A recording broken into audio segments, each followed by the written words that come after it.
어디 출가회의니 밖으로 쏘다녀. 죽은 예미가 그리 좋으면 너도 당장 따라가. 엄마의 사무제를 마치고 눈물조차 마르지 않은 채 돌아온 집 앞 분리수거장에는 돌아가신 친정엄마가 남긴 유일한 유품과 제 옷들이 갈기갈기 찢긴 채 쓰레기 봉투에 처박혀 있었습니다. 팔짱을 낀 시어머니는 현관문을 가로막고 짐승처럼 악을 써댔고 곁에 있던 남편마저 제가 잘못한 거라며 시어머니를 두둔했죠. 저는 쓰레기장에서 나뒹구는 엄마의 유품들을 품에 안고 조용히 돌아섰습니다. 그리고 그 길로 조용히 전화 한 통을 걸었어요. 악마보다도 더 악랄했던 시어머니가 길바닥에서 무릎 꿇고 비는 데까지는 3일이 채 걸리지 않았습니다. 사연 시작 전에 구독 버튼을 눌러주시고 어디서 듣고 계신지 댓글에 남겨주세요. 그곳에 늘 행운이 가득하길 바라겠습니다. 결혼 3년 차였어요. 외국계 회사에서 마케팅 팀장 자리에 올라 남편보다 훨씬 많은 월급을 받았던 저는 누구보다 단단하게 제 인생을 읽어가고 있다고 믿었습니다.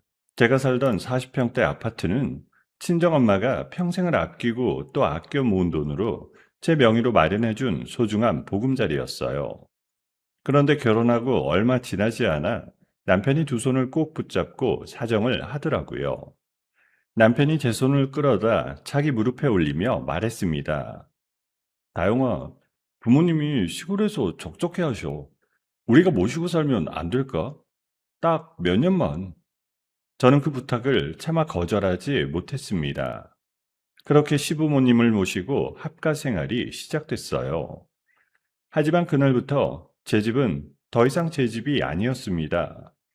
시어머니는 며느리란 무조건 출가 외인이라는 조선시대에서 막 걸어 나온 듯한 생각을 가진 분이셨어요. 시어머니가 거실 소파에 앉아 텔레비전 채널을 돌리며 혀를 찼습니다. 시집 온 여자가 친정을 그렇게 들락거려서 쓰나? 출가 외인이라는 말도 몰라? 제가 주말에 친정에 잠깐 다녀오겠다고 하면 시어머니는 마치 제가 큰 죄라도 짓는 양 눈을 부라리며 제 앞길을 막았었어요. 사사건건 제 일거수일투족을 통제하려고 했습니다. 그렇게 숨막히는 나날을 보내던 어느 날 친정엄마가 암으로 쓰러졌다는 소식을 들었습니다. 하늘이 무너지는 것만 같았어요. 저는 회사 일이 끝나면 지친 몸을 이끌고 병원으로 달려갔습니다. 엄마의 야윈 손을 붙잡고 밤 늦게까지 병간호를 하다가 시어머니의 눈치를 보며 몰래 집으로 돌아오는 위태로운 생활이 이어졌습니다. 그날도 병원에 가려고 현관에서 신발을 신는데 시어머니가 두 팔을 떡 벌리고 현관문 앞을 가로막았어요. 어딜 또 나가? 시댁 식구들 저녁밥은 누가 차리고? 며느리가 감히 저녁상을 내팽개쳐? 저는 떨리는 목소리로 사정을 했습니다.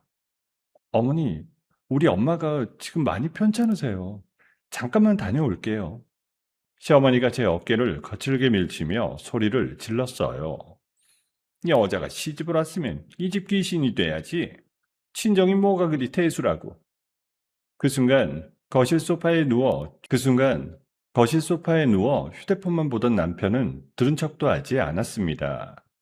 시어머니의 지독한 핍박과 남편의 모진 방관 속에서 저는 결국 엄마의 임종을 제대로 지키지도 못했어요.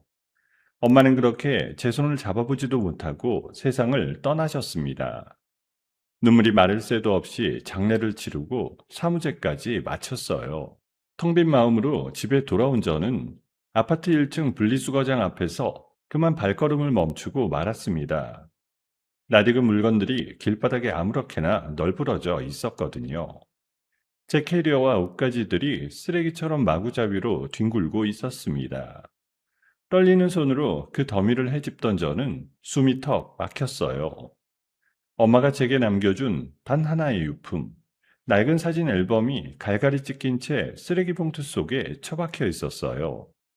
엄마의 젊은 시절 사진도 제 어린 시절 사진도 모두 무참히 난도질 당해 있었습니다. 한 장 한 장이 누군가의 손에 의해 일부러 짓이겨진 듯 했습니다. 저는 무릎을 꿇고 앉아 찢긴 사진 조각들을 하나하나 주워 담았어요. 손끝이 덜덜 떨렸고 피가 거꾸로 솟는 것만 같았습니다. 엘리베이터를 타고 한 걸음에 집으로 뛰어 올라갔어요. 현관문 앞에는 시어머니가 두 팔을 가슴 앞에 척 끼고 떡하니 서 있었습니다. 초상칠은 불길한 몸으로 어딜 들어와? 당장 짐 싸서 나가. 저는 믿을 수 없다는 표정으로 시어머니를 바라봤어요. 입술이 파르르 떨렸습니다. 어머니, 우리 엄마 유품을 왜 버리셨어요? 저 앨범이 어떤 건지 아시잖아요. 시어머니가 코웃음을 치며 손을 휘저었어요. 죽은 사람 물건을 뭐하러 끼고 살아, 재수없게. 그때 남편이 어슬렁어슬렁 현관으로 나오더니 제 등을 거칠게 떠밀었습니다. 너도 평소에 우리 엄마한테 좀 잘하지 그랬어. 당분간 근처 모텔이라도 가 있어. 저를 밀어내는 남편의 손길에는 일말의 미안함도 없었습니다. 차가운 복도로 떠밀려 나온 저는 이상하게도 눈물이 나오지 않았어요. 울고불고 매달리고 싶은 마음 대신 머릿속이 얼음처럼 차갑게 식어갔습니다. 저는 품에 안은 엄마의 사진 조각들을 꼭 쥐고 조용히 뒤돌아섰어요. 엘리베이터 안에서 저는 휴대폰을 꺼내 단골 부동산 중개인에게 전화를 걸었습니다. 사장님, 저예요. 제 명의로 된 그 아파트 말인데요. 지금 당장 시세보다 1억 싸게 금매로 내놔주세요. 수화기 너머로 중개인이 놀라 되묻는 소리가 들렸어요. 사모님, 1억이라뇨. 그건 너무 손해가 큰데요. 저는 한치의 망설임도 없이 대답했습니다. 빠를수록 좋아요. 부탁드려요. 파격적인 급매 소식이 돌자 마침 그 아파트를 눈여겨보던 투자 목적의 매수자가 금방 나타났어요. 그쪽도 좋은 물건을 싸게 잡았다 싶었는지 거래를 서둘렀습니다. 저는 한 발 더 나아가 잔금을 그날 안에 전액 현금으로 치르는 조건을 내걸었어요. 대신 집값을 조금 더 깎아주겠다고 했습니다. 매수자는 잠시 고민하더니 흔쾌히 받아들였어요. 그렇게 저는 단 하루 만에 속전속결로 소유권 이전 계약을 끝냈습니다. 새 주인은 갑작스러운 거래에 어리둥절해했지만 저는 정중하게 양해를 구했어요. 사장님, 짐 빼는 김에 안에 있는 인테리어 철거도 좀 하려고 하는데 괜찮으시죠? 새 주인이 흔쾌히 고개를 끄덕였습니다. 저는 곧바로 사다리차와 건장한 철거업체 인부들을 집으로 불렀어요. 모든 준비를 마치고 나니 비로소 제 안에서 무언가가 단단하게 자리를 잡는 게 느껴졌습니다. 그리고 3일 뒤였어요. 시어머니는 그날도 동네 지인들을 불러 모아 거실에서 다과회를 열고 있었습니다. 값비싼 찻잔을 부딪히며 깔깔 웃는 소리, 며느리 험담을 안주 삼아 늘어놓는 시어머니의 목소리가 문 밖까지 새어나왔습니다. 시어머니는 마치 그 집이 영원히 자기 것인 양 안주인 행세를 하고 있었어요. 바로 그 평화로운 시댁의 우당탕 소리와 함께 철거반이 들이닥쳤어요. 인부들이 다짜고짜 가구와 짐들을 밖으로 빼내기 시작했습니다. 거실 한복판이 순식간에 아수라장이 되었어요. 손님들이 비명을 지르며 우왕좌왕했고 찻잔이 바닥에 떨어져 산산조각 났습니다. 시어머니가 찻잔을 떨어뜨리며 벌떡 일어났어요. 이게 무슨 짓이야? 누구 마음대로 남의 집 짐을 빼? 소파를 번쩍 들어올리던 인부 한 명이 무뚝뚝하게 대답했습니다. 이 집 주인이 바뀌었습니다. 철거 의뢰받고 왔어요. 주인이 바뀌다니? 이 집은 내 아들네 집이야. 영문도 모르고 맨발로 쫓겨난 시어머니는 복도에 주저앉아 발만 동동 굴렀습니다. 손님들은 민망한 듯 슬금슬금 자리를 떴고요. 뒤늦게 사태를 전해 듣고 회사에서 헐레벌떡 달려온 남편도 얼굴이 새하얗게 질려 있었어요.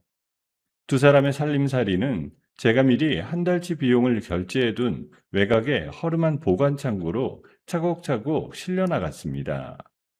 평생 안주인 행세를 하던 시어머니의 짐들이 낡은 트럭 짐칸에 짐짝처럼 쌓여갔어요.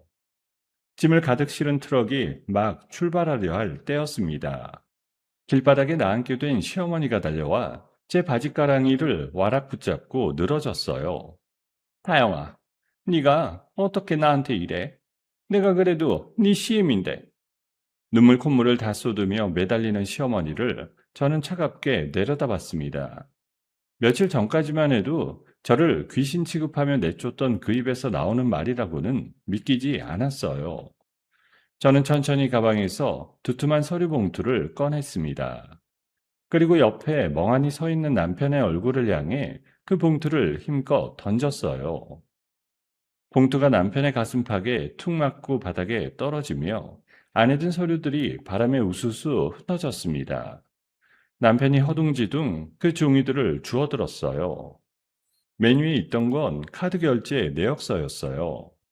시어머니가 우리 엄마 병원비를 보태라고 제가 건넨 카드로 명품 가방이며 보석이며 흥청망청 사치를 부린 기록이 빼곡히 찍혀 있었습니다.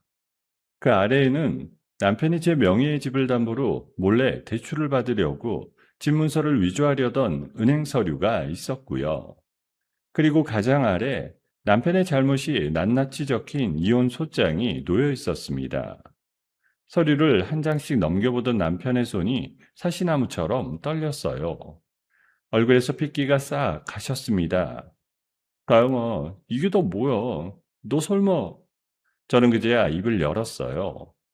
우리 엄마 병원비 하라고 준 돈으로 뭘 사셨는지 어머니 본인이 제일 잘 아실 거야. 시어머니의 얼굴이 시뻘겋게 달아올랐다가 이내 새하얗게 질렸어요.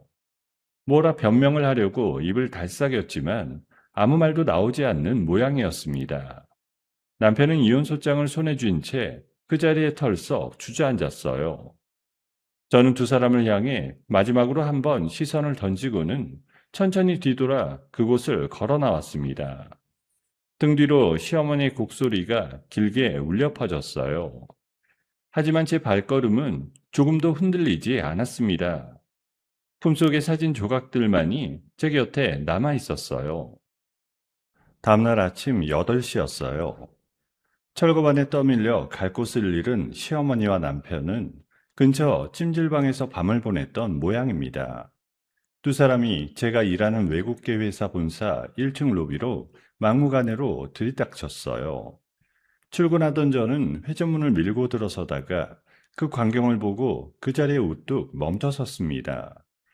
시어머니는 미리 어디서 만들어 왔는지 커다란 피켓을 목에 걸고 있었어요. 거기엔 병든 시어머니를 길바닥에 내쫓은 폐륜 며느리라는 자극적인 글씨가 시뻘겋게 적혀 있었습니다. 시어머니가 대리석 바닥에 털썩 드러눕더니 두 다리를 버둥거리며 곡소리를 내기 시작했어요. 아이고, 사람들아. 이 며느리가 늙은 시애미를 길바닥에 내쫓았소. 천벌을 받으려니에요. 출근길에 그 모습을 본 회사 동료들이 하나둘 걸음을 멈췄습니다. 경비원들도 무슨 일인가 싶어 우르르 몰려들었고요.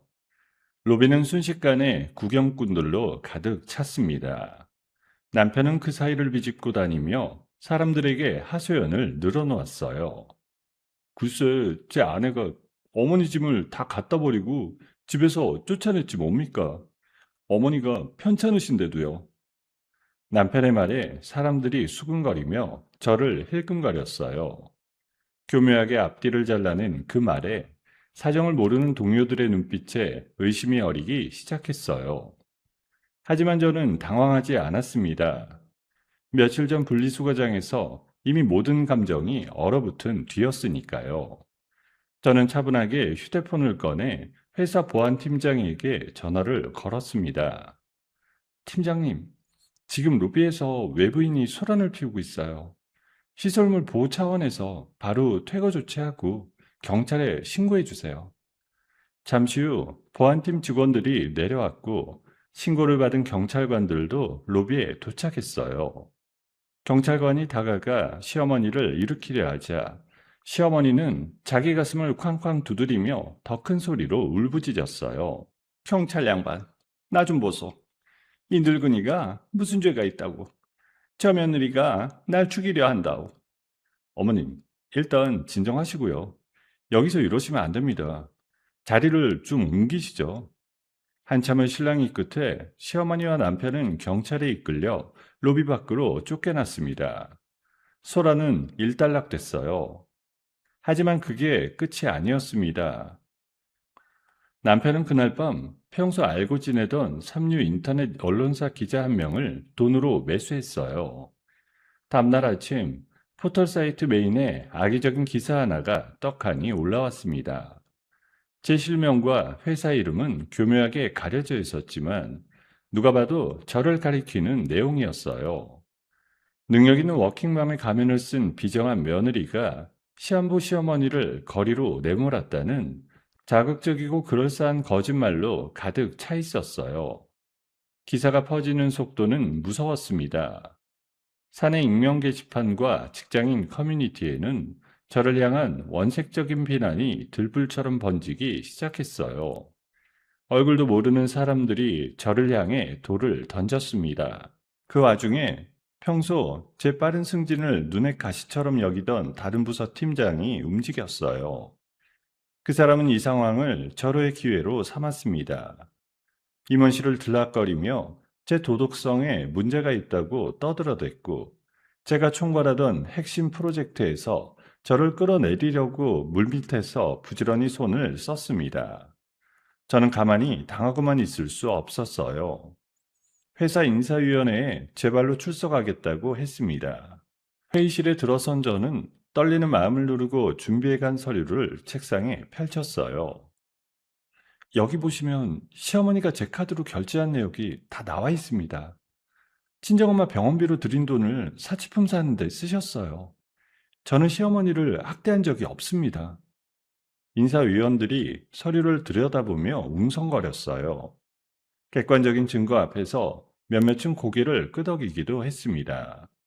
하지만 결정권을 쥔 사람은 따로 있었어요. 외국인 지사장이 굳은 얼굴로 회의실에 들어섰습니다. 통역을 거친 그의 말은 단호했어요.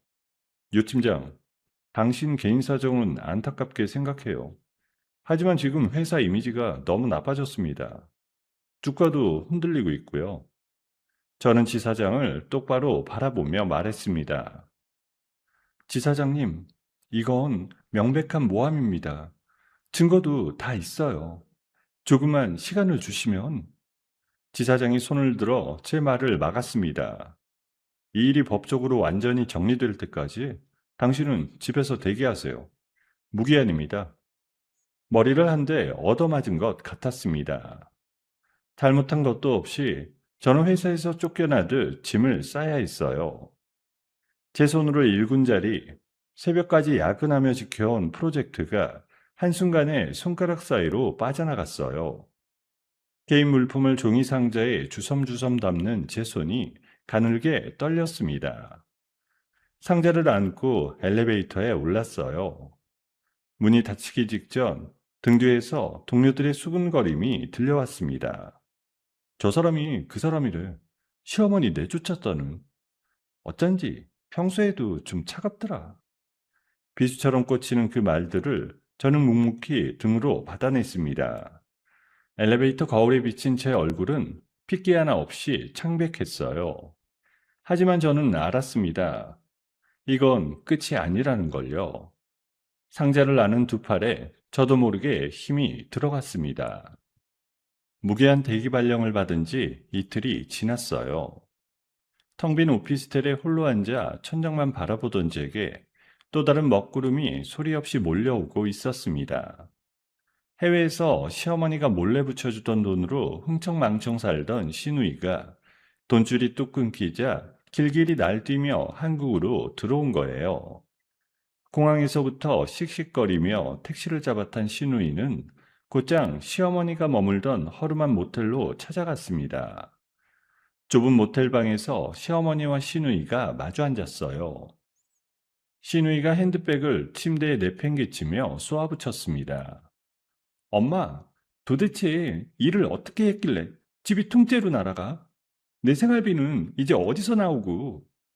예, 나도 당했다. 그 며느리년이 보통이 아니야. 하루아침에 길바닥에나 앉았어. 상황을 다 전해들은 시누이의 눈에 도끼가 잔뜩 올랐습니다. 신우이는 시어머니보다 한술 더 뜨는 사람이었어요. 단순히 회사 앞에서 시위나 하며 동정을 사는 걸로는 성에 차지 않았던 거죠. 신우이는 아예 저를 범죄자로 만들어서 거에게 합의금을 뜯어낼 악랄한 함정을 파기로 마음먹었습니다. 신우이가 손톱을 잘근잘근 씹으며 머리를 굴리더니 이내 눈을 번뜩였어요. 엄마, 그냥 우는 걸로는 어림도 없어. 저 여자가 엄마를 계단에서 밀쳐서 크게 다치게 했다고 해야지. 그래야 큰 돈을 뜯어낼 수 있어. 밀쳤다고? 근데 그런 증거가 어디 있어? 안 한 일을 어떻게? 신우이가 입꼬리를 비틀며 차갑게 웃었어요. 증거야 돈으로 만들면 되지. 엄마는 가만히 앉아서 아픈 척만 하면 돼. 나만 믿어. 다음날 신우이는 평소 안면이 있던 동네 병원 원장을 찾아갔습니다. 진료실 책상 위로 두툼한 돈 봉투를 슬그머니 밀어넣으면서요. 봉투를 보는 병원장의 눈빛이 흔들렸어요. 원장님, 우리 엄마가 한 6주는 입원해야 할 만큼 크게 다친 걸로 진단서 하나만 써주세요. 누가 밀어서 계단에서 굴렀다고요. 사례는 섭섭지 않게 할게요. 이거 나중에 문제되면 내 면허가 날아가는데. 신우이가 봉투를 손가락으로 톡톡 두드리며 목소리를 낮췄어요. 문제될 일 없어요. 그냥 종이 한 장이잖아요. 여기 안에 충분히 넣었어요. 부패한 병원장은 봉투의 두께를 슬쩍 가늠해 보더니 결국 슬그머니 펜을 들었습니다. 그렇게 신우이는 전치 6주짜리 허위 진단서를 손에 넣었어요. 하지만 그걸로도 모자랐습니다. 신우이는 시어머니와 평소 죽이 잘 맞던 아파트 부녀회장과 이웃 몇 사람을 근처 식당으로 불러 모았어요. 비싼 갈비를 사 먹이고 헤어질 때 손에 슬쩍 봉투를 쥐어주면서요. 별거 아니에요. 그냥 저 며느리가 평소에 시어머니한테 욕하고 함부로 했다는 거 두 눈으로 봤다고 여기 종이에 도장만 찍어주시면 돼요. 아니, 그래도 우리가 직접 본 것도 아니고 이거 거짓말하는 거 아니야? 신우이의 얼굴에서 웃음기가 싹 가셨습니다. 목소리가 단숨에 싸늘해졌어요. 회장님, 밥값에 봉투까지 다 받으셨잖아요. 이제 와서 발 빼시려고요? 그럼 그 돈은 도로 토해내셔야죠. 돈을 이미 받아챙긴 부녀회장과 이웃들은 서로 눈치만 보다가 결국 제가 시어머니에게 폭언과 학대를 일삼았다는 거짓 진술서에 줄줄이 도장을 찍고 말았어요. 완벽하게 조작된 진단서와 돈으로 매수한 증인들을 모두 확보한 신우이는 저를 존속폭행과 노인 학대 혐의로 관할 경찰서에 정식으로 고소장을 접수해버렸어요. 며칠 뒤 저는 경찰서에서 나오라는 연락을 받았습니다. 영문도 모른 채 형사과에 들어선 순간 저는 피의자가 앉는 자리로 안내받았어요. 떨리는 마음으로 맞은편을 바라보니 신우이와 남편이 나란히 앉아 있었습니다. 두 사람은 팔짱을 낀 채 저를 빤히 쳐다보고 있었어요. 신우이가 저와 눈이 마주치자 보란듯이 입꼬리를 끌어올리며 비웃었어요. 어머, 올케, 여기서 다 보네. 기분이 어때? 남편도 옆에서 코웃음을 치며 거들었어요. 그러게 잘 좀 살지 그랬어. 이게 다 자업자득이야. 저는 이를 악물고 두 사람의 비웃음을 견뎠습니다. 그때 담당 형사가 책상 위에 두툼한 서류 뭉치를 탁 하고 내려놓았어요. 조작된 진단서와 이웃들의 진술서가 산더미처럼 쌓여 있었습니다. 형사가 그 서류들을 제 앞으로 쭉 밀었어요. 유다영 씨, 여기 진단서 보세요. 시어머니가 전치 6주에 큰 부상을 입었습니다. 목격했다는 사람도 한둘이 아니고. 자, 사실대로 말해보세요. 저는 억울함에 목소리가 다 떨렸습니다. 형사님, 저는 정말 맹세코 그런 적이 없습니다. 이건 전부 다 꾸며낸 거짓말이에요. 저 사람들이 돈으로 짜고 저를 모함하는 거라고요. 이렇게 증거가 명백한데 자꾸 발뺌하시면 본인만 더 불리해져요. 제가 아무리 목이 터져라 결백을 외쳐도 모든 정황은 저에게만 불리하게 돌아갔어요. 서류 속의 거짓말들이 진실의 탈을 쓴 채 저를 옴짝달싹 못하게 올감했습니다. 엎친 데 덮친 격으로 제가 피의자 신분으로 경찰 조사를 받고 있다는 사실이 회사에까지 들어갔습니다. 그나마 저를 믿어주던 몇 안 되는 동료들마저 결국 등을 돌렸고 인사팀은 기다렸다는 듯 저를 해고하는 절차에 들어갔어요. 조사를 마치고 비틀거리며 형사과를 나온 저는 다리에 힘이 풀려 복도 자판기 앞 벤치에 털썩 주저앉았습니다. 두 손에 얼굴을 파묻었어요. 엄마를 잃은 슬픔이 채 아물기도 전이었습니다. 그 위에 억울하게 전과자가 될지 모른다는 두려움이 덮쳤고 평생을 바쳐 쌓아올린 회사에서의 자리마저 모래성처럼 와르르 무너지고 있었어요. 여기까지인가? 정말 이대로 다 끝나버리는 건가? 캄캄한 절망감이 사방에서 저를 짓눌렀습니다. 숨조차 제대로 쉬어지지 않았어요. 고개를 푹 떨군 제 어깨가 가늘게 흔들렸습니다. 차가운 경찰서 바닥만 멍하니 내려다봤어요. 바로 그 순간이었습니다. 조용하던 복도에 또각또각 단정하고 세련된 구두 발소리가 울려 퍼지기 시작했어요. 그 소리가 점점 가까워지더니 누군가 제 앞에 조용히 멈춰섰습니다.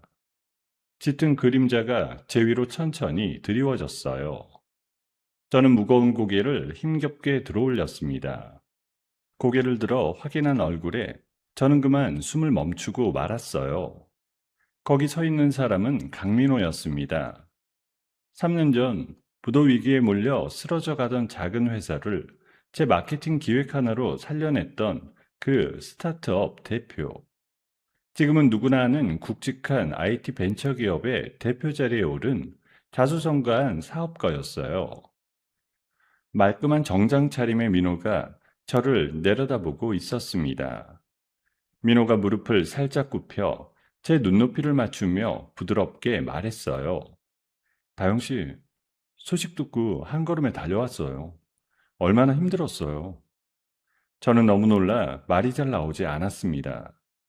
민호 씨가 여길 어떻게... 다영 씨가 이런 데서 혼자 이러고 있을 사람이 아니잖아요. 내가 다 알아봤어요.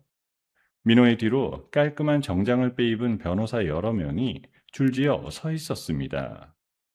업계에서 알아주는 베테랑들로 꾸려진 민호 회사의 대형 법무팀이었어요. 민호는 그들을 제 전담 변호인으로 선임하겠다고 했습니다. 변호사들이 형사과 안으로 들어서자 분위기가 순식간에 바뀌었어요. 가장 나이 지긋한 변호사가 형사 앞에 명함을 내밀며 차분하게 입을 열었습니다. 형사님, 지금 이 조사는 절차에 문제가 많습니다. 증거랍시고 내민 이 진단서부터 다시 봐야겠어요. 아니, 누구신데 갑자기 전치 6주짜리 부상이라면서 입원 기록도 제대로 없고요. 목격했다는 사람들 진술도 시간이 죄다 어긋나 있습니다. 이게 어떻게 증거가 됩니까? 베테랑 변호사들은 경찰의 편파적인 조사에 강하게 제동을 걸었어요. 진단서의 허점과 진술서의 모순을 하나하나 날카롭게 짚어냈습니다. 조금 전까지 저를 다그치던 형사의 얼굴에 당황한 기색이 번졌어요. 맞은편에서 승리를 확신하던 신우이와 남편의 표정도 점점 굳어갔습니다. 저는 변호사들의 도움으로 무사히 경찰서를 빠져나왔어요. 며칠 만에 처음으로 바깥 공기를 제대로 들이마신 기분이었습니다. 민호는 저를 조용한 레스토랑으로 데려갔어요. 따뜻한 차 한 잔을 제 앞에 놓아주며 민호가 입을 열었습니다. 다영 씨, 제가 단도직입적으로 말할게요. 우리 회사 마케팅 총괄 이사로 와주세요. 저는 깜짝 놀라 첫 잔을 내려놓았어요.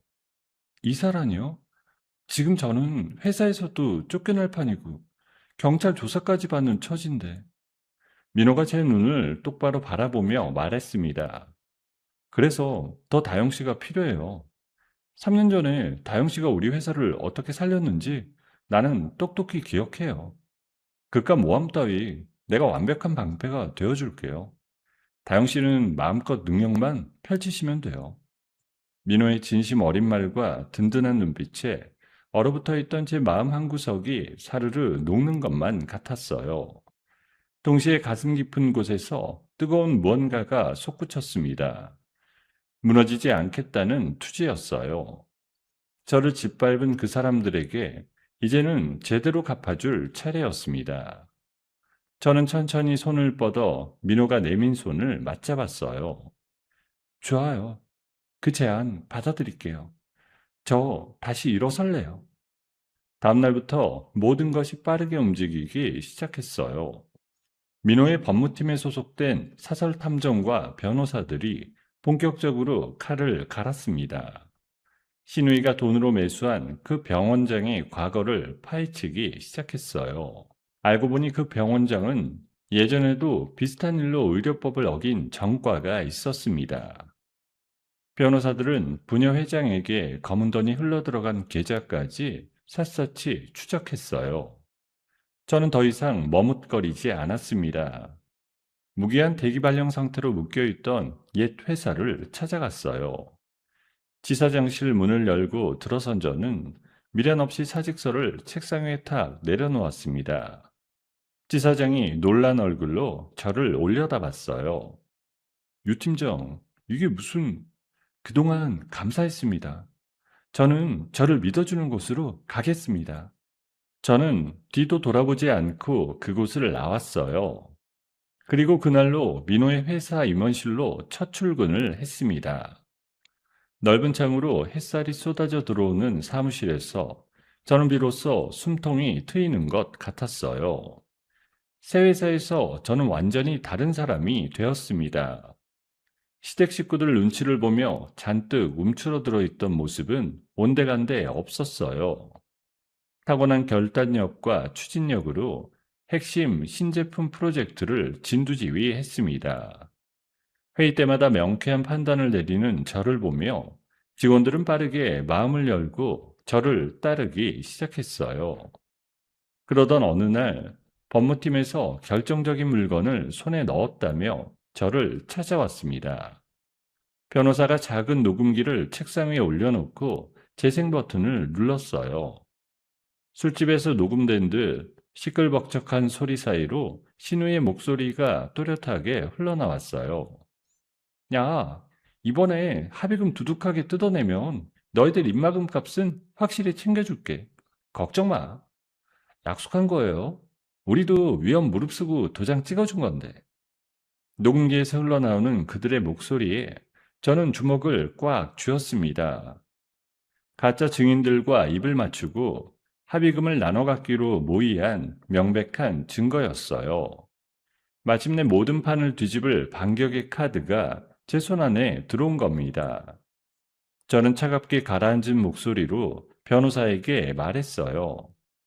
이걸로 신우이와 그 일당을 따로 정식으로 고소해 주세요. 경찰 조사 단계에서 저들의 죄를 낱낱이 밝혀야 돼요. 알겠습니다. 그리고 이 모든 증거는 마지막에 한꺼번에 터뜨리는 게 좋겠습니다. 저는 천천히 고개를 끄덕였어요. 이혼소송 마지막 재판날, 그날을 디데이로 잡았습니다.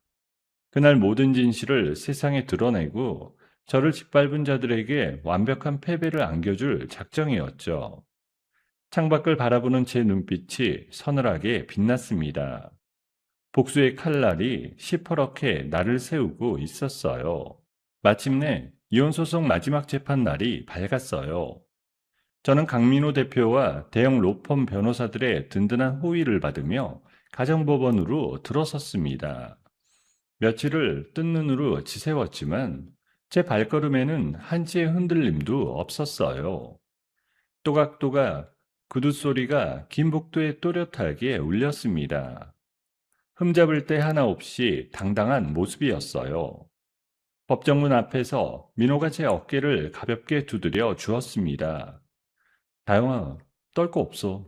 다 끝내고 나오자. 저는 고개를 한번 끄덕이고 법정 문을 열었어요.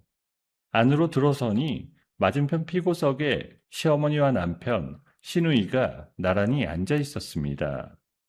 세 사람은 여전히 승리를 확신하는 얼굴이었어요.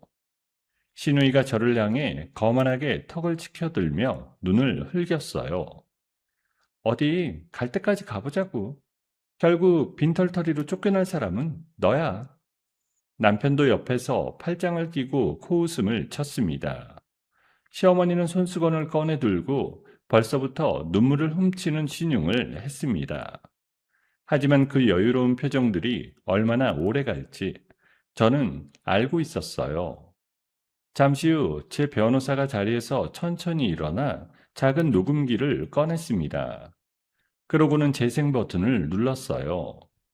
조용하던 법정에 신우이의 술 취한 목소리가 쩌렁쩌렁 울려 퍼졌습니다. 합의금 두둑하게 뜯어내면 너희들 입막음 값은 확실히 챙겨줄게. 걱정 마. 약속한 거예요. 우리도 위험 무릅쓰고 도장 찍어준 건데. 그 목소리가 흘러나오는 순간 법정안 공기가 얼어붙었어요. 신우이의 얼굴이 새파랗게 질렸습니다. 거만하게 치켜들었던 턱이 부들부들 떨리기 시작했어요. 옆에 앉아있던 남편은 입을 떡 벌린 채 시누이를 돌아봤고 시어머니는 들고 있던 손수건을 툭 떨어뜨렸습니다. 방청석 뒤편에 앉아있던 부녀회장과 매수당한 이웃들은 그대로 고개를 푹 숙였어요. 방청석이 크게 술렁였습니다. 저건 조작된 거예요. 저 여자가 다 꾸민 거라고요. 본인 목소리가 이렇게 또렷한데 조작이라니요? 거짓 증인을 매수해서 합의금을 나눠주기로 모의한 정황이 여기 고스란히 담겨 있습니다. 신우이는 더 이상 아무 말도 하지 못했어요. 입술만 달싹이다가 결국 두 손으로 얼굴을 가렸습니다. 하지만 그게 끝이 아니었어요. 변호사는 한층 더 결정적인 증거를 꺼내 들었습니다. 법정 한가운데 커다란 화면이 환하게 켜지더니 은행 거래 내역이 큼지막하게 떠올랐어요. 화면에는 시어머니가 우리 친정엄마 병원비를 보태라고 제가 건넨 카드에서 야금야금 빼돌린 돈의 흐름이 적나라하게 드러나 있었습니다. 그 돈은 한 달도 거르지 않고 매달 같은 날짜에 해외에 있던 시누이의 계좌로 꼬박꼬박 송금됐어요. 날짜와 금액이 한 줄 한 줄 선명하게 찍혀 화면을 가득 채웠습니다. 한두 번 실수로 그런 게 아니라 오랜 시간 작정하고 빼돌린 게 분명했어요. 변호사가 화면을 손으로 가리키며 또박또박 말했습니다. 여기를 보세요. 며느리가 암으로 투병하던 친정엄마를 위해 쓰라고 드린 돈입니다. 그런데 시어머니는 그 돈에 손을 대 매달 딸에게 붙였습니다. 사돈의 치료비를 빼돌려 자기 딸 사치 비용으로 갖다 바친 겁니다. 며느리의 피 같은 돈을 도둑질해 딸의 용돈으로 갖다 바친 추악하고 파렴치한 진실이 만천하에 드러났어요. 방청석 여기저기서 탄식이 터져나왔습니다. 누군가는 혀를 차며 시어머니를 손가락질했고 또 누군가는 못 볼 꼴을 봤다는 듯 고개를 절레절레 흔들었어요. 시어머니는 차마 고개를 들지 못한 채 어깨만 들썩였습니다. 재판장도 굳은 얼굴로 남편 일가를 향해 싸늘한 목소리를 던졌어요. 피고 측은 지금까지 이 법정을 완전히 기만했습니다. 병든 사람의 치료비까지 빼돌린 그 죄가 결코 가볍지 않습니다. 마침내 판결이 내려졌어요. 재판부는 남편 일가의 모든 잘못을 낱낱이 인정했습니다. 남편은 제게 막대한 위자료를 물어줘야 했어요. 제 명의의 재산은 단 한 푼도 빼앗기지 않고 온전히 제 품으로 돌아왔습니다. 길고 길었던 이혼 소송에서 저는 완벽한 압승을 거뒀어요. 그뿐만이 아니었습니다. 경찰 조사 단계에서 저는 시어머니를 폭행했다는 혐의에 대해 아무런 잘못이 없음을 완벽하게 밝혀냈어요. 진단서도 진술서도 모두 거짓이었다는 게 드러났으니까요.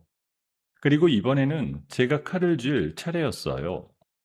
거짓으로 저를 고소해 죄 없는 사람을 범죄자로 몰았던 신우이를 저는 무고죄로 법정에 세웠습니다. 저를 올가매려던 함정이 고스란히 신우이 자신에게 되돌아간 거예요. 재판이 끝나고 법원 복도로 나오는데 등 뒤에서 요란한 소리가 들려왔습니다. 위제로 빚더미에 앉게 된 세 사람이 서로에게 책임을 떠넘기며 멱살을 잡고 난투극을 벌이고 있었어요. 다 너 때문이야. 네가 일을 그따위로 벌여서 우리가 이 꼴이 됐잖아. 엄마가 처음부터 그 돈을 안 빼돌렸으면 됐잖아. 왜 나한테 그래? 둘 다 그만 좀 해. 이제 우리 정말 끝났다고. 머리채를 잡고 뒤엉켜 싸우는 세 사람의 꼴은 비참하고 우스꽝스럽기 짝이 없었어요. 한때 저를 종처럼 부리고 짓밟던 사람들이었습니다. 저는 그 옆을 차가운 미소를 지으며 천천히 지나쳐 걸어 나왔어요. 단 한 번도 뒤돌아보지 않았습니다.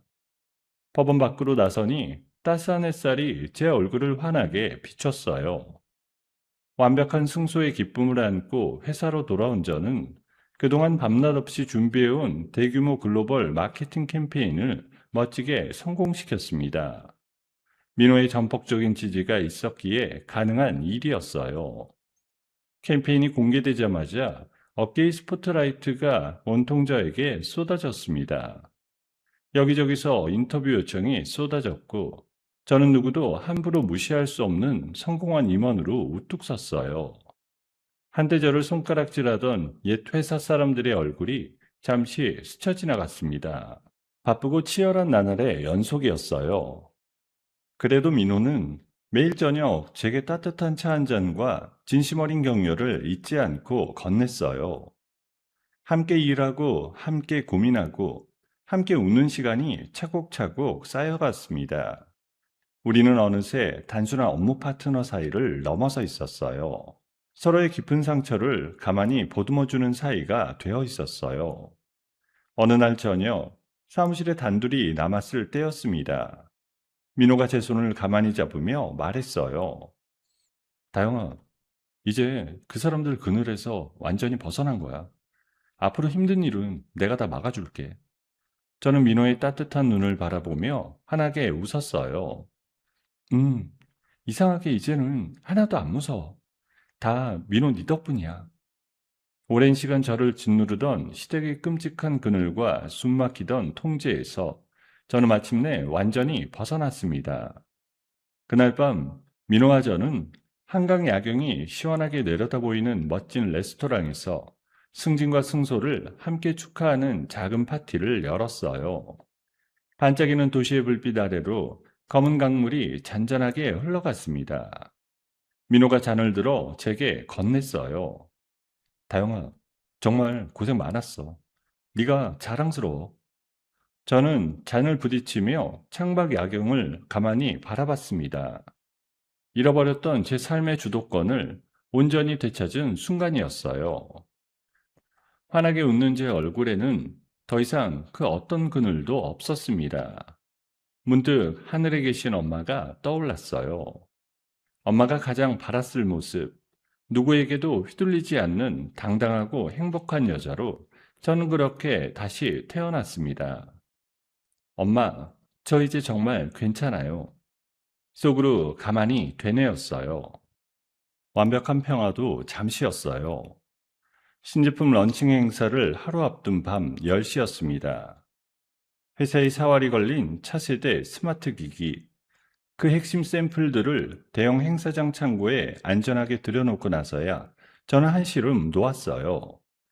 밤늦게까지 고생한 직원들의 어깨를 일일이 두드리며 격려했습니다. 다들 정말 고생 많았어요. 내일 행사만 잘 끝내면 돼요. 오늘은 푹 쉬세요. 직원들을 먼저 보내고 저는 홀가분한 마음으로 퇴근길에 올랐습니다. 내일이면 그동안의 노력이 화려하게 빛을 발할 거라고 믿었어요. 하지만 제가 행사장을 떠난 바로 그 직후 어둠 속에서 무서운 일이 벌어지고 있었습니다. 이혼 소송에서 패소해 전 재산을 잃고 길거리에 나앉게 된 시어머니. 토끼가 오를 대로 오른 시어머니가 행사장 뒷문 근처를 서성이고 있었습니다. 혼자가 아니었어요. 조금 떨어진 골목 어귀에는 남편의 차에 시동을 건 채 대기하고 있었습니다. 신우이는 어디선가 청소 용역업체 유니폼을 몰래 빼돌려 시어머니에게도 건넨 뒤였어요. 세 사람은 이미 머리를 맞대고 범행을 치밀하게 짜놓은 상태였습니다. 남편이 차창을 살짝 내리고 낮은 목소리로 속삭였어요. 엄마, 청소부 옷 입었으니까 경비도 그냥 넘어갈 거야. 끝나면 바로 이리로 와. 내가 차 빼서 기다릴게. 걱정 마라. 그년 인생 아주 끝장을 내줄 테니까. 청소부 유니폼으로 갈아입은 시어머니는 경비원의 눈을 감쪽같이 피해 행사장 안으로 스며들었어요. 텅 빈 복도를 지나 핵심 샘플들이 보관된 창고 문을 슬그머니 열었습니다. 어둠 속에서 시어머니는 품에 숨겨온 망치와 날카로운 공구들을 꺼내 들었어요. 그러고는 미친 사람처럼 샘플들을 내리치기 시작했습니다. 쾅쾅. 둔탁한 소리가 빈 창고에 울려 퍼졌어요. 내일 행사에 선보일 신제품 수십 개가 시어머니의 손에서 처참하게 박살났어요. 망치로 부수고 날카로운 공구로 긁고 발로 짓밟았습니다. 멀쩡한 기기가 하나도 남지 않을 때까지 시어머니는 손을 멈추지 않았어요. 그래, 다 부서져라. 내일 아침에 전년이 어떤 꼴이 되는지 보자고. 시어머니는 내일 아침 행사가 완전히 망가지는 모습을 상상하며 음산하게 웃었습니다. 제가 회사에서 쫓겨나고 파멸하는 광경을 그리는 듯 했어요. 마지막으로 시어머니는 산산조각난 기기들 옆에 붉은색 레커를 꺼내 들었습니다. 그러고는 벽과 바닥에 조롱 섞인 저주의 낙서를 휘갈겼어요. 삐뚤빼뚤한 글씨로 험한 말을 잔뜩 써놓고는 유유히 창고를 빠져나갔습니다. 뒷문 밖에는 남편의 차가 그대로 기다리고 있었어요. 시어머니가 차에 올라타자마자 차는 어둠 속으로 미끄러지듯 사라졌습니다. 다음날 새벽 5시였어요. 최종 무대 점검을 위해 누구보다 일찍 행사장에 도착한 사람은 저였습니다. 콧노래를 흥얼거리며 창고 문을 연 순간 저는 그 자리에 얼어붙고 말았어요. 처참하게 박살난 신제품 샘플들, 붉은 레커로 어지럽게 뒤덮인 창고, 난장판이 된 그 광경에 저는 다리에 힘이 풀려 그 자리에 주저앉고 말았습니다. 이게 무슨 일이야? 어떻게 이런? 손이 덜덜 떨렸어요.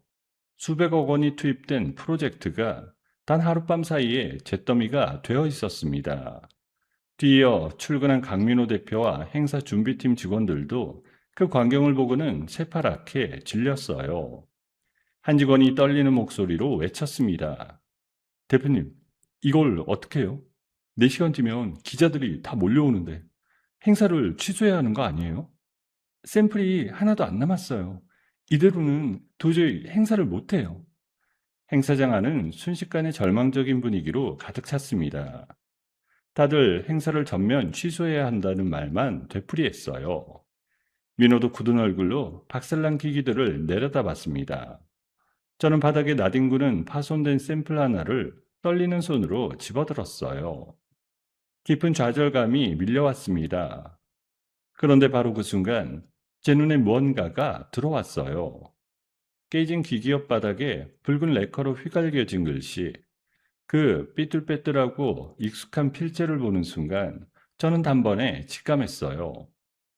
이 끔찍한 짓을 벌인 사람이 누구인지를요. 수없이 봐온 시어머니의 글씨체가 분명했습니다. 순간 제 안에서 슬픔이 싹 가시고 대신 맹렬한 분노가 치밀어 올랐어요.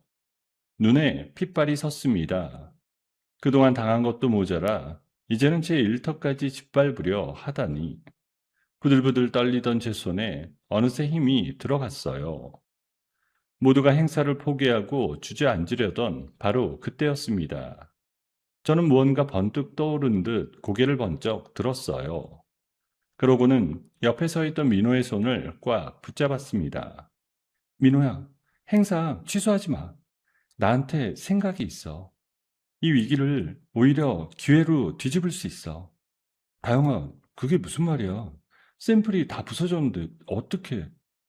저는 박살난 기기를 손에 든 채 단호하게 말했습니다. 바로 이 부서진 걸로 승부를 보는 거야. 나만 믿어. 행사장 오픈까지 남은 시간은 단 3시간. 저는 곧바로 기획팀과 무대 연출팀을 비상 소집했습니다. 그러고는 모두가 깜짝 놀랄 지시를 내렸어. 그러고는 모두가 깜짝 놀랄 지시를 내렸어요. 파손된 샘플들을 쓰레기통에 버리는 대신 가장 화려한 무대 중앙 전시대에 올리라고요. 동시에 발표 대본도 처음부터 끝까지 전부 뜯어고치기 시작했습니다. 직원들은 어리둥절한 얼굴로 저를 바라봤지만 제 눈빛에서 뭔가를 읽었는지 곧 분주하게 움직이기 시작했어요. 오전 9시 정각이었어요. 수많은 국내외 기자들과 업계 관계자들이 행사장을 빼곡히 채웠습니다. 화려한 조명이 무대를 비추고 마침내 런칭 행사의 막이 올랐어요. 저는 팽팽한 긴장감을 가슴 깊이 숨긴 채 여유로운 미소를 지으며 단상에 올랐습니다. 객석을 향해 천천히 고개 숙여 인사했어요. 메인 스크린이 양옆으로 스르르 열리고 무대 위로 핀 조명이 환하게 켜졌습니다. 그 순간 객석에서 술렁임이 일었어요. 매끄럽고 완벽한 신제품이 있어야 할 자리에 산산조각나고 심하게 긁힌 파손 샘플들이 고급스러운 유리관 안에 전시되어 있었거든요. 마치 박물관에 놓인 숭고한 예술작품처럼요. 장내 곳곳에서 당황한 웅성거림이 터져나왔습니다. 카메라 플래시가 어지럽게 터졌어요. 기자들은 영문을 모르겠다는 표정으로 서로를 돌아봤습니다. 한 기자가 참다 못해 손을 들고 큰 소리로 물었어요. 저게 대체 뭡니까? 신제품을 보여준다더니 다 부서진 물건 아니에요? 저는 당황하지 않고 마이크를 잡았습니다.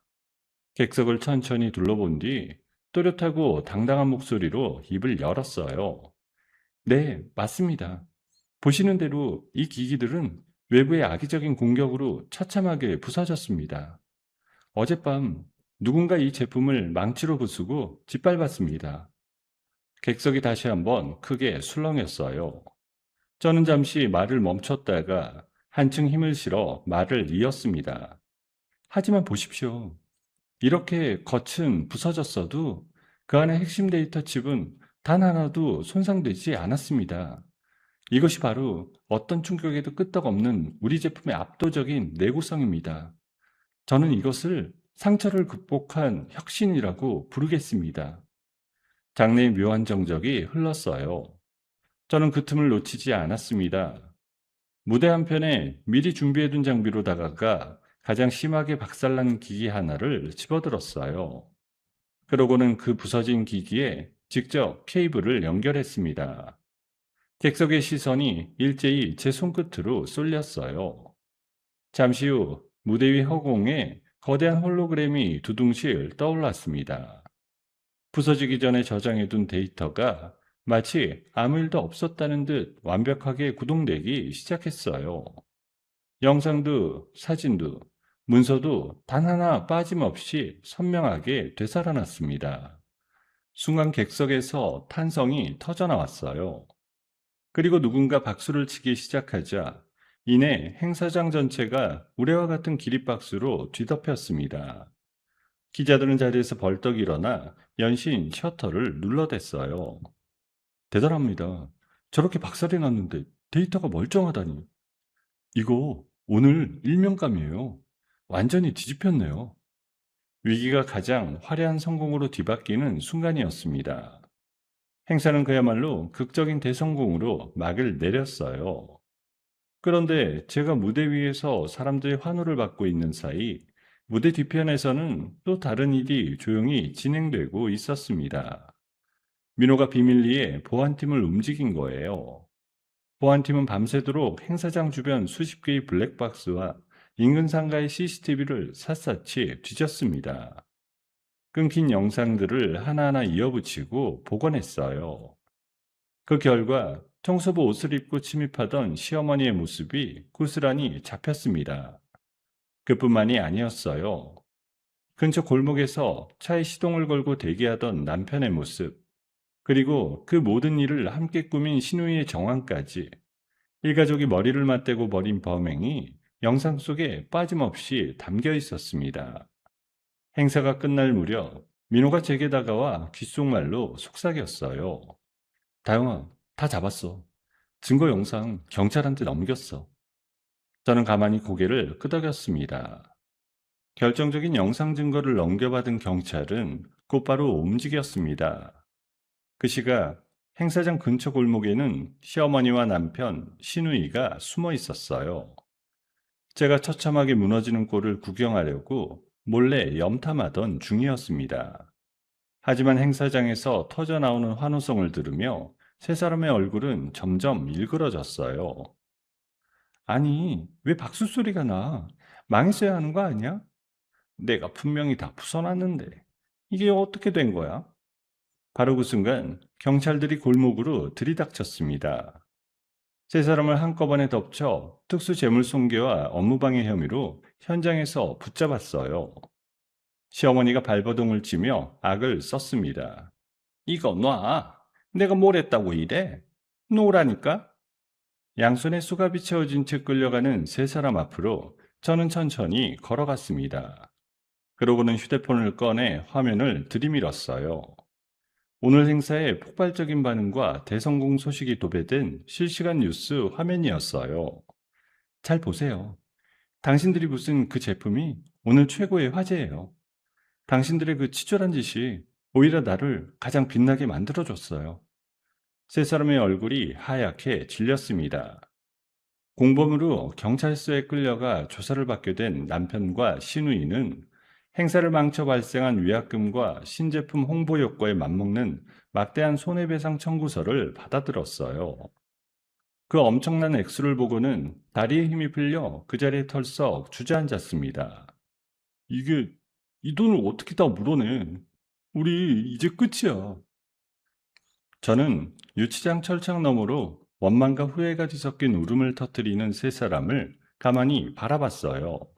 한때 저를 짓밟고 비웃던 사람들이었어요. 저는 차갑고 단호한 목소리로 마지막 말을 남겼습니다. 이제 더는 당신들 같은 사람들 때문에 내 인생을 단 1초도 낭비하지 않을 거예요. 우리 인연은 오늘로 완전히 끝이에요. 저는 뒤돌아 경찰서를 나섰어요. 등 뒤로 세 사람의 곡소리가 멀어져 갔지만 제 마음은 그 어느 때보다 후련했습니다. 경찰서 문을 나서니 눈부신 아침 햇살이 쏟아져 내렸어요. 그 햇살 속에 민호가 환하게 웃으며 저를 기다리고 있었습니다. 저는 한결 가벼워진 발걸음으로 민호에게 다가갔어요. 그리고 그의 품에 가만히 안겼습니다. 지독했던 과거의 굴레가 마침내 저에게서 영원히 떨어져 나가는 순간이었어요. 런칭 행사 테러 사건이 있고 한 달이 지났어요. 우리 회사의 신제품은 어떤 충격에도 깨지지 않는 신뢰의 아이콘이라는 찬사를 받으며 전 세계적으로 불티나게 팔려나갔어요. 매장마다 물건이 없어서 못 팔 지경이었습니다. 그 중심에 선 저는 업계 최고의 마케팅 전문가로 확고하게 자리를 잡았어요. 인터뷰 요청이 줄을 이었고 강연 무대에도 여러 번 올랐습니다. 그 사이 저를 괴롭히던 사람들은 각자의 지에 합당한 대가를 치렀어요. 시어머니는 끝까지 반성의 기미조차 보이지 않았습니다. 그 괘씸함이 더해져 결국 실형을 선고받고 차가운 교도소에 갇혔어요. 평생 안주인 행세를 하며 며느리를 종처럼 부리던 사람의 초라한 말로였어요. 시누이도 무사하지 못했습니다. 회사 테러를 함께 꾸민 죄에 저를 거짓으로 고소한 무고죄까지 더해졌어요. 두 가지 죄가 한꺼번에 인정되어 시누이 역시 실형을 살게 되었습니다. 게다가 물어내야 할 손해배상금 청구가 빗발치면서 시누이는 완벽한 나락으로 굴러떨어졌어요. 홀로 남은 남편의 처지가 가장 비참했습니다. 남편은 제게 물어줘야 할 위자료에 테러 공범으로서 짊어진 회사 측의 막대한 손해배상금까지 도저히 감당할 수가 없었습니다. 결국 빈털터리가 되어 파산하고 말았어요. 빚쟁이들을 피해 이리저리 도망다니며 공사판 일용직을 전전하는 신세로 철저히 몰락했습니다. 한때 아내의 능력에 기대 거들먹거리던 사람의 끝은 그렇게 초라했어요. 어느 화창한 주말이었습니다. 저는 민호와 함께 엄마가 잠들어 계신 곳을 찾았어요. 정갈하게 포장한 꽃다발과 대성공을 거둔 우리 회사의 첫 신제품 상자를 품에 안고서요. 수목원에 자리한 납골당은 따스한 햇살 아래 고요했습니다. 엄마의 묘비 앞에 선 저는 한참을 가만히 서 있었어요. 그러고는 조용히 입을 열었습니다. 엄마, 나왔어. 이제 내 힘으로 번 돈으로 정원 있는 예쁜 집도 장만했어. 엄마가 마련해준 그 집보다 더 좋은 집이야. 나 이제 누구한테도 안 휘둘리고 아주 당당하게 잘 살고 있어. 말을 잇는데 저도 모르게 눈시울이 붉어졌어요. 엄마의 헌신으로 마련했던 그 집, 그리고 갈갈이 찢겨 버려졌던 엄마의 낡은 앨범이 떠올랐어요. 하지만 이제는 그 슬픔마저도 따뜻하게 어루만질 수 있었습니다.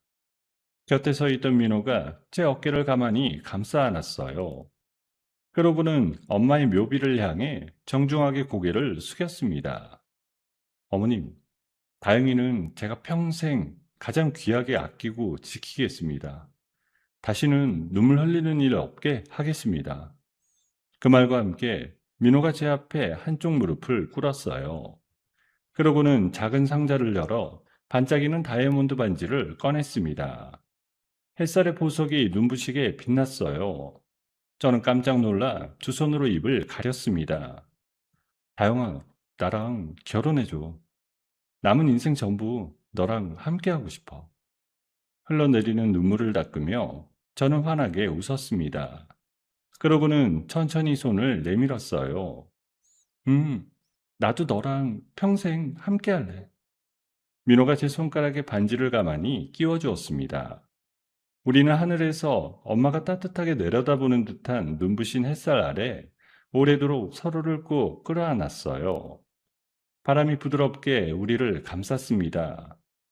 그로부터 계절이 바뀌었습니다. 우리는 소박하지만 진심 어린 축복으로 가득한 야외 결혼식을 올렸어요. 화려하진 않아도 따뜻한 사람들로 가득한 자리였습니다. 특히 반가운 얼굴들이 있었어요. 과거 제가 누명을 쓰고 힘들어할 때 끝까지 제 진가를 믿고 응원해 주었던 옛 회사의 소중한 동료들이었습니다. 그들은 진심으로 우리의 새로운 시작을 축하해 주었어요. 다영 씨, 그동안 정말 고생 많았어요. 이제 행복할 일만 남았어. 저는 그 손을 마주 잡으며 환하게 웃었습니다. 가슴이 따뜻해졌어요. 식을 마치고 신혼여행을 떠나는 비행기에 올랐습니다. 창밖으로는 끝없이 푸른 하늘이 펼쳐져 있었어요. 저는 무릎 위에 작은 사진첩 하나를 올려놓았습니다. 새하얗고 빳빳한 새 앨범이었어요. 찢기고 버려졌던 엄마의 낡은 앨범 대신 이제부터 우리가 함께 채워나갈 우리의 앨범이었어요. 설레는 마음으로 저는 그 앨범의 첫 장을 넘겼습니다. 결혼식에서 활짝 웃고 있는 민호와 저의 사진이 거기 끼워져 있었어요. 옆자리에서 민호가 제 손을 가만히 잡아주었습니다. 착해 빠진 며느리란 이름의 무거운 족쇄를 저는 완전히 끊어냈어요. 누구의 눈치도 보지 않는 당당하고 주체적인 저 자신으로 우뚝 섰습니다. 민호의 손을 맞잡은 지금 제 삶의 새로운 챕터는 그 어느 때보다도 찬란하고 눈부시게 빛나고 있었어요. 비행기가 푸른 하늘을 가르며 새로운 곳을 향해 힘차게 날아올랐습니다. 사랑하는 어머니를 떠나보내는 슬픔 속에서도 며느리라는 이유 하나로 모든 것을 빼앗기고 짓밟혔던 한 여자가 있었습니다. 하지만 유다영은 무너지지 않았어요. 차갑게 이성을 되찾고 자신을 올가매던 거짓과 탐욕에 맞서 끝내 진실을 밝혀냈습니다. 그리고 잃어버렸던 자신의 삶과 환한 미소를 그 누구의 도움도 아닌 자기 힘으로 온전히 되찾았어요. 어쩌면 우리네 인생도 그렇지 않을까요? 가장 깊은 어둠 속에서도 포기하지 않는 한 반드시 다시 빛나는 아침은 찾아옵니다. 모진 시련을 이겨내고 마침내 당당하고 행복한 사람으로 우뚝 선 유다영에게 따뜻한 응원의 한마디를 댓글로 남겨주시면 어떨까요? 오늘의 이야기가 마음에 남으셨다면 구독 버튼도 꼭 눌러주시길 부탁드립니다. 감사합니다.